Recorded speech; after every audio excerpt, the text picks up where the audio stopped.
हैं पोर्ट्स के ऊपर, वहां ब्लॉकेड होना शुरू हो गया है, सामान नहीं उतर रहा, पूरी दुनिया में किल्लत हो गई है, खुराक की भी, अद्वियात की भी, फ्यूल की, ईंधन की, पेट्रोल की कीमतें आसमान पर जा रही हैं, और जो गैस प्राइसेस हैं, एलएनजी की कीमतें जो हैं वो भी कई गुना बढ़ती चली जा रही हैं, और अभी सर्दी आई भी नहीं है, और सर्दियों में इनकी कीमतों में वैसे ही इजाफा हो जाता है। ये सब कुछ क्या हो रहा है, इसके लिए हम आपको थोड़ा सा पीछे लेकर जाएंगे, लेकिन उससे पहले ये बात हम आपको बता दें कि पिछले 1.5-2 साल से मुसलसल एक बात हम कौम को बता रहे हैं, अपने हुक्मरानों को बताने की कोशिश कर रहे हैं कि आने वाली दुनिया में ये कहत और जंगें बर्पा करेंगे, मईशत की तबाही लाएंगे, और इसके नतीजे में दुनिया की आबादियां कम करनी है इन्होंने, और इसके लिए पाकिस्तान को तैयारी करनी है।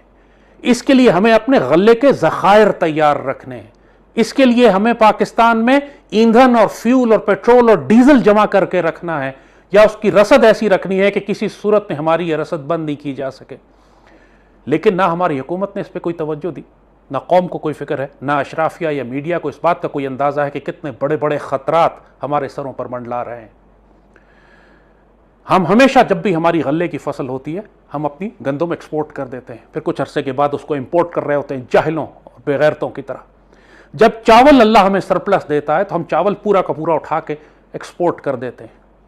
हालांकि अब पूरी दुनिया में इस वक्त कहत बर्पा होने जा रहा है, हर मुल्क, पूरी दुनिया में क्रॉप फेलियर्स हैं, चाहे अमेरिका हो, वेनेजुएला हो, ब्राज़ील हो, बड़े बड़े ममालिक जो गल्ला पैदा किया करते थे, सोयाबीन पैदा करते थे, वो सब तबाही के दहाने पर पहुंच चुके हैं।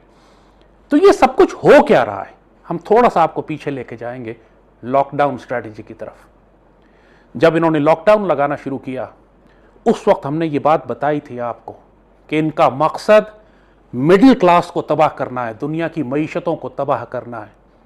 जो दुनिया की आला तरीन 0.01% इसकी जो आला तरीन बिलियनर्स हैं, वो तो अमीर कबीर ट्रिलियनर होते चले गए, लेकिन वो तमाम लोग जो नौकरी पेशा थे, वो तमाम लोग जो छोटा कारोबार करते थे, दुकानें चलाते थे, वो तमाम लोग जो मिडिल क्लास या लोअर मिडिल क्लास से जिनका ताल्लुक था, पूरी दुनिया में इनकी तबाही बर्पा हो गई। खुद पाकिस्तान में कोई 2 करोड़ से ज्यादा लोग बेरोजगार हुए। दुनिया में एक ही स्ट्रैटेजी थी, इस हुकूमत को भी वही स्ट्रैटेजी दी गई, जो कुछ उनको रॉथस्चाइल्ड और रॉकफेलर ने कहा इन्होंने कर दिया। इस लॉकडाउन के नतीजे में पूरी दुनिया में पहले तबाही बर्पा हुई, कारोबार खत्म हो गया, फसलें खत्म हो गई, क्योंकि फसलों को लेकर लॉकडाउन लगे हुए थे, लिहाजा फसलें जो थी वो मार्केट में और बाजारों में, मंडियों में नहीं लाई जा सकी। तो पूरी दुनिया में वैसे ही कहत बर्पा हो रहा था, सप्लाई चेन डिस्टर्ब हो रही थी। आपने देखा पाकिस्तान में तालीमी निजाम पिछले 1.5 साल हो गए, बच्चों को तबाह बर्बाद करके रख दिया, पूरे मुल्क को जहल नस्ल हमारी 1.5 साल में कोई स्कूल तालीमी निजाम नहीं हो सका। इसी तरीके से मसाजिद और हज को बंद किया गया। ये इनके सारे ऑब्जेक्टिव्स थे लॉकडाउन स्ट्रैटेजी के नतीजे में। इसके बाद इन्होंने अगला स्टेप जो किया वो ये कि आप जहरीले टीके लगाएं, अगर आप ये नहीं लगवाएंगे तो हम आपको ना स्कूल आने देंगे, ना कारोबार करने देंगे, ना दफ्तर में जाने देंगे, आप ना हवाई जहाज में सफर कर सकेंगे, ना आप ट्रेन में बैठ सकेंगे, ना आप अपने दफ्तरों में आ सकते हैं, ना आप किसी किस्म की कोई सरकारी सहूलत इस्तेमाल कर सकते हैं। ये पूरी दुनिया में हो रहा है, पाकिस्तान में भी हो रहा है। तो इस सारी सूरत हाल में पूरी दुनिया में काम रुक गया।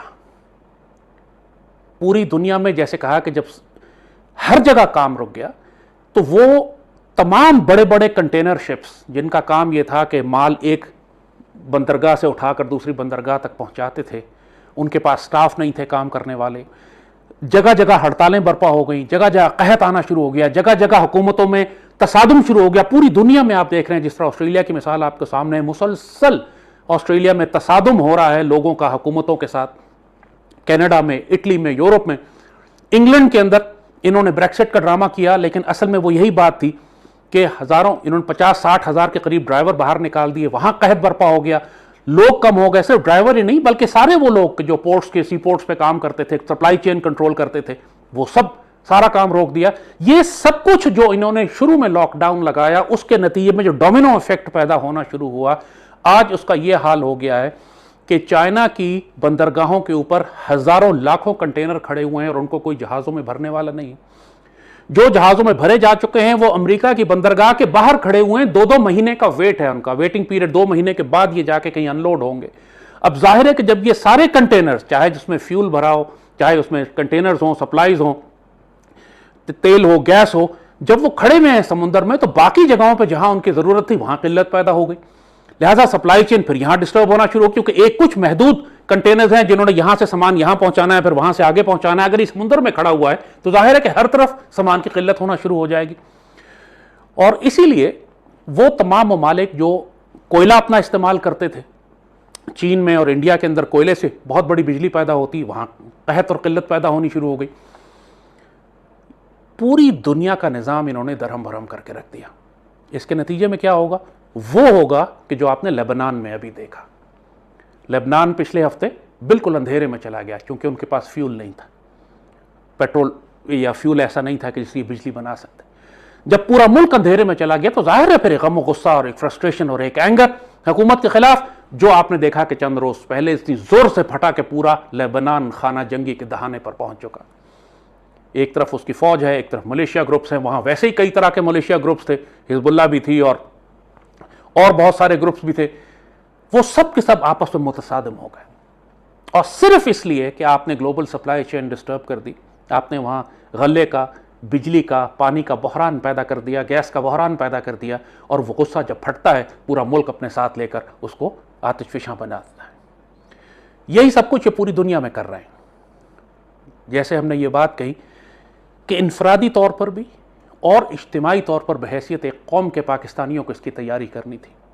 बहुत तवील अरसे से हम आपको बार बार नसीहत कर रहे हैं कि अपने पास गंदम का, खुराक का 1 साल का ज़ख़ीरा रखिए। हमारे गांव देहात में लोग आम करते हैं, कोई नई बात नहीं कर रहा मैं।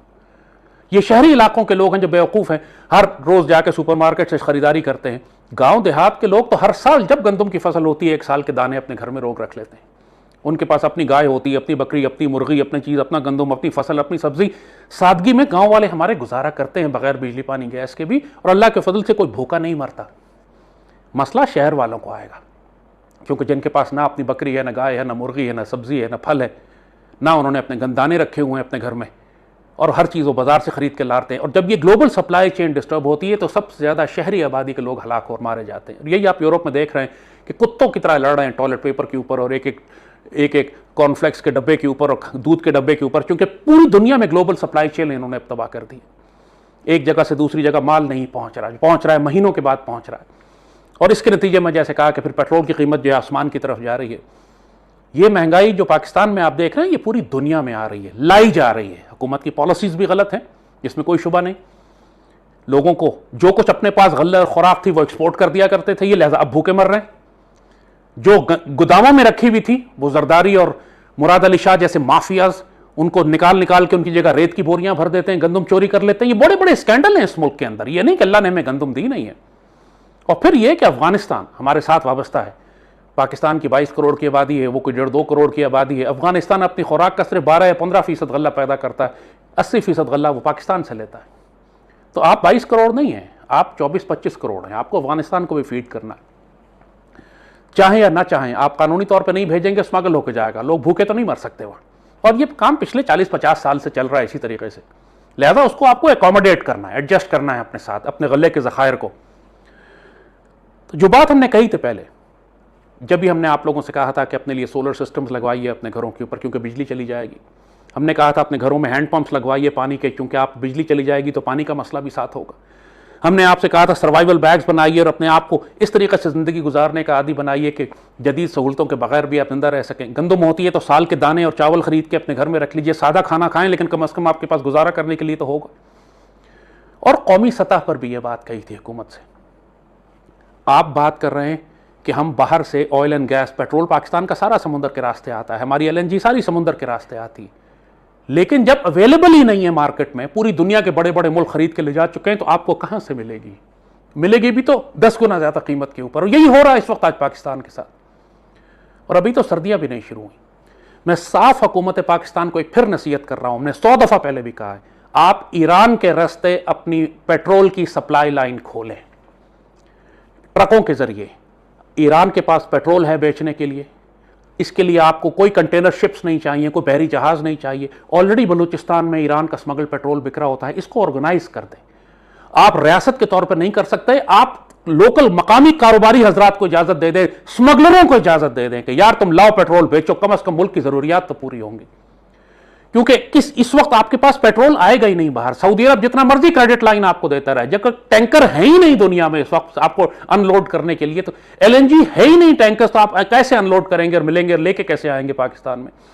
नतीजतन पूरे पाकिस्तान में, जैसे पिछले साल आपने देखा था कि लाहौर की बड़ी बड़ी आबादियां 10-10 करोड़ के घर हैं, लेकिन लकड़ी पर जला के खाना पकाने की कोशिश कर रहे हैं, क्योंकि गैस नहीं है मुल्क के अंदर। गैस की लोड शेडिंग, पाकिस्तान के अंदर जो गैस के जखायर थे उनको हमने इस्तेमाल नहीं किया, ज्यादती करके इस्तेमाल किया, मिस यूज किया, प्रॉपर नए जखायर नहीं तलाश किए, जो किए उनको निकाले। जानबूझकर ये स्ट्रैटेजी मुल्क के अंदर भी और आलमी तौर पर भी बनाई गई कि दुनिया में, मुल्कों में, खास तौर पर पाकिस्तान के अंदर भी पेट्रोल का और गैस का कहत पैदा किया जाए।